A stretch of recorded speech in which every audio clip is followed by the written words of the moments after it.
Значи денес присуствувавме на рочиште по повод нашиот предлог за определување на мерка притвор против осомничениот Сеат Кочан. Знаете дека тоа е резултат веќе на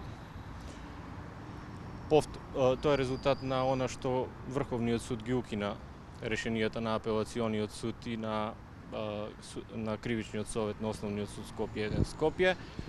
И во меѓувреме, после укинувањето на тие решенија, и Кривичниот совет пак го укина решението со кое што беше одбиена нашиот предлог за определување на мерка притвор против Сеат Кочан. Денеска осомничениот не беше присутен на рочиштето. Имаше доставено известие по барање на судот дека осомничениот е во некаква здравствена состојба која што различно се карактеризира. Одбраната ја карактеризира како тешка. Од тоа известие не може да се утврди точно каква е таа здравствена состојба. Побарав од судијата да го повика лекарот, кој што би можел да ни каже за што точно се работи. Има некои во извештајот се наведува дека има стент ставено, вчера му е правена коронографија, реагирав дека тоа можеби е само рутинска некоја интервенција, дека можеби.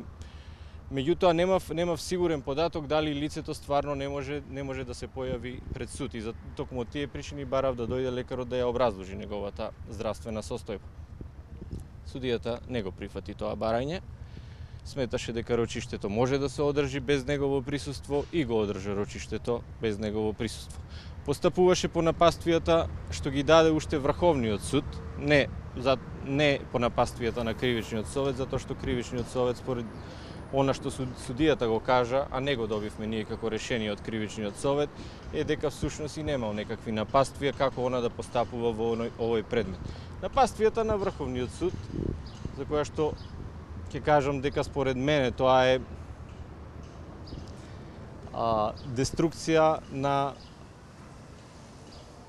драматична деструкција на вредностите, на уставните вредности на државата, што го направи Уставниот суд со неговото решение.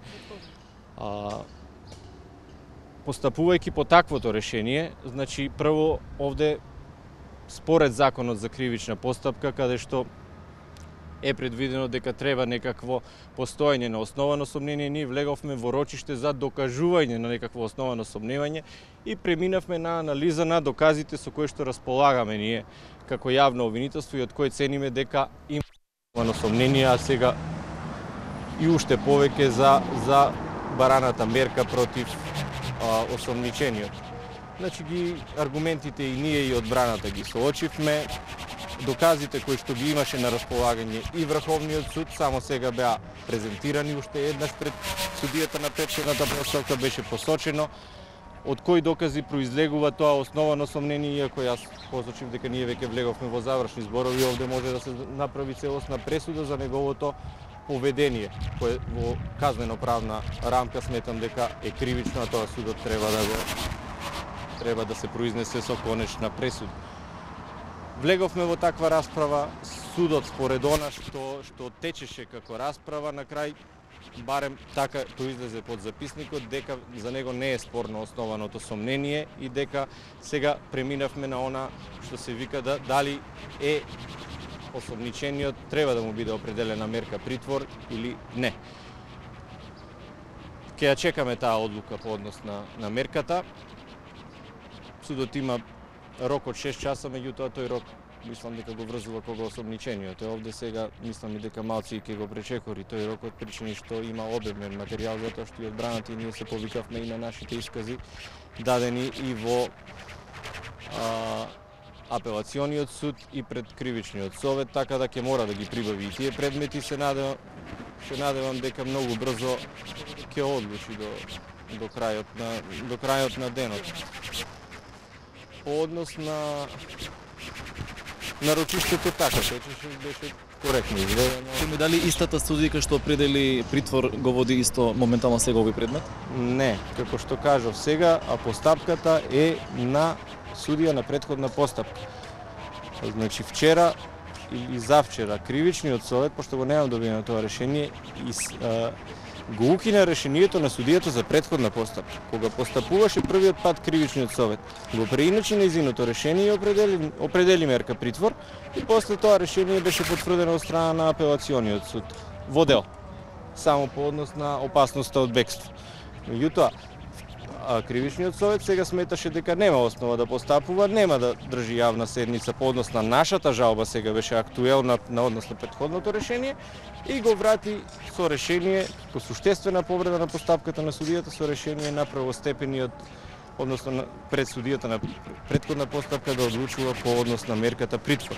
Значи сега на ова решение имаме право на жалба и двете страни и во зависност од тоа како е кој ќе се жали.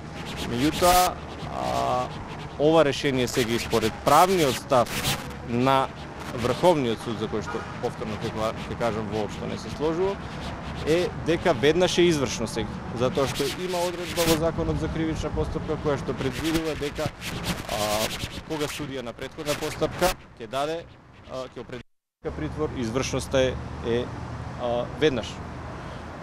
Тоа беше спорно за Врховниот суд, кога постапува Кривичниот совет, затоа што било дадено веднаш извршност на таа одлука да биде спроведен во притворското оделение и било издадена меѓународна потерница. Врховниот суд се произнел дека таква одлука која носи Кривичниот совет не може да биде веднаш извршна, туку таа станува извршна дури по правосилност отколку би се произнел апелациониот суд.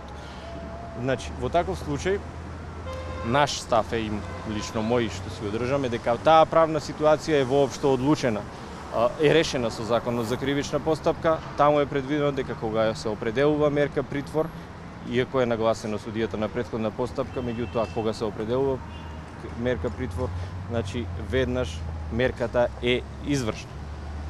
Така да тој став за мене барем за мене не принципијален, сметам и за пошироката правна јавност. Вие ќе се жалите на евентуалната одлука на судот? Јас не ја знам одлуката за да ви кажам. Веројатно ако е негативна по однос на нас ќе се жалиме. А ако рече кукен притвор?